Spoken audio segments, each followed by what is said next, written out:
Red Lanterns number 6, written by Peter Milligan, art by Ed Benes and Diego Bernard. We left off last issue with Atrocitus basically just focusing the Red Lantern group, saying, alright, some people have intelligence now. The main goal of the Red Lanterns currently is to hunt down Krona, wherever he may be. And then we see on Earth a Red Ring approaching as mild-mannered Jack Moore has his brother beaten and killed by the police, and then he becomes a Red Lantern as well. So this issue picks up with Jack. He is still there. He's still adjusting to the fact that his body is changing into a Red Lantern. His first words are, "My spine just snapped." And he's like, all right, well, something's going on. I feel like my heart's about to explode. The police are standing there like, oh my God, do we call an ambulance or a fire brigade? Because his hair is just literally on fire. And he flashes back to when he was teased in school for always reading books. Because, of course, kids. And he tries to control his anger the same way he always has, but that rage is still there. And the cops are coming up to him and he's like, now, you just stay where you are and help will be here soon. And he's just like, all right, I just got to tell him to stay away. No problem. And as he opens his mouth to tell him that, his napalm, like, vomit, whatever, sprays all over one cop and just disintegrates him. So then the other two cops come in. They start trying to beat him with billy clubs. And he flashes back again to how he got teased a lot. And basically they realize it's not doing anything. They back off a little bit as he walks over to his brother, sees his corpse, then looks back at the cops, and the cops are like, he was resisting arrest. We just tried to restrain him. Topical. So then we see, all right, I've got these words in my head of like basically the Red Lantern oath, but he doesn't know what they mean, and he doesn't know the words Red Lantern. So he's like, all right, I don't know what's going on. But other cops and backup show up. They all start unloading on him. And it's not doing anything. So he's like, all right, I think I've got to go figure out what's going on. So he just takes off trying to figure out who he is.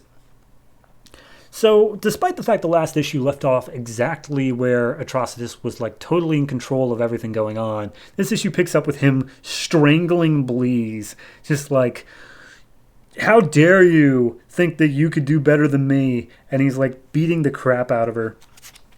And as he throws her away, he turns back to the rest of the Red Lanterns and he's like, all right, so here's what we're going to do, guys. And then he gets tackled from behind by Bleeze. And she's like, it used to be one throw like that would have knocked me out, like, for good. But you're getting old, Atrocitus. You're losing your vigor. And the rest of the Red Lanterns are like, oh, boy, who's going to win? Who's going to win?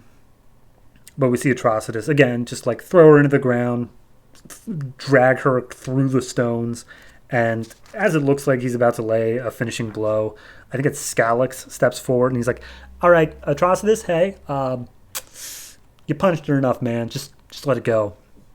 And he looks around and he sees that there are other people who seemingly would support Bleeze, like who are very anxious to see if he would have just finished her off there and maybe would have done something about it.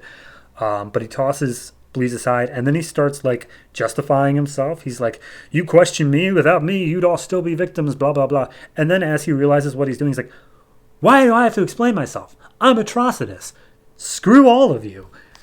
But he realizes that something has changed as he looks over to Bleeze. That Bleeze has done something to his core in her being intelligent. So then we cut back to Earth, and it's a graveyard. Some people are there visiting a grave, and they're like, Mommy, what's that in the sky? And we see Jack just come in, crash lands, and makes this huge crater with a bunch of displaced corpses now in the middle of this graveyard. But he gets up, and he looks, and he finds his grandfather's grave.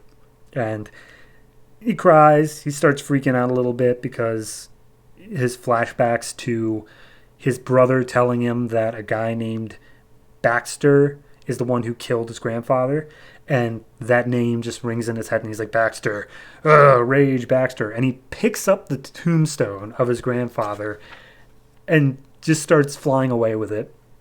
We cut to Baxter in the back of a police car, who's currently getting in like police custody for protection because they realize that Jack Moore's probably out to kill this guy. Like, it makes a lot of sense.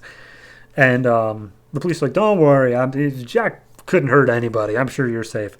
And then we see Jack just flying to the side of the car, And he also blames Baxter for the death of his brother as well, by relation of the fact that his brother was only getting revenge for the grandfather. Regardless, he gets Baxter. A cop tries to intervene with a taser. Of course, it does nothing. And as he stands over top of Baxter, Baxter's like, you don't understand. I had a rough childhood, and it's not my fault that I'm the way I am. And Jack in his head is like, oh, okay. All of a sudden, my rage makes sense. I understand it now.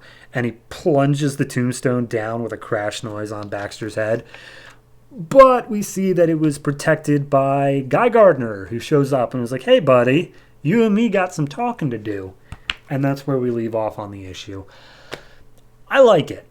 I like it right now. I think I would prefer focusing more on the, like, Atrocitus side. And when I say that, I mean I want there to be more furthering of the plot they were setting up with, like, the Krona and all that. Because, like, there's only so many issues that Atrocitus can toss Bleez around, and I'm going to care.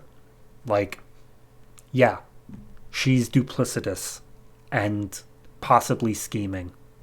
We get it. We understand. Please further the plot there.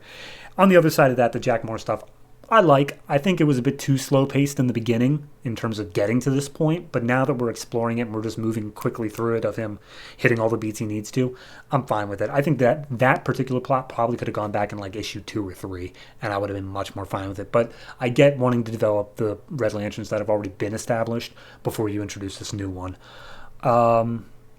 So yeah, no, overall, I think I'm going to give this one I'm going to give it a 7. I think that it's...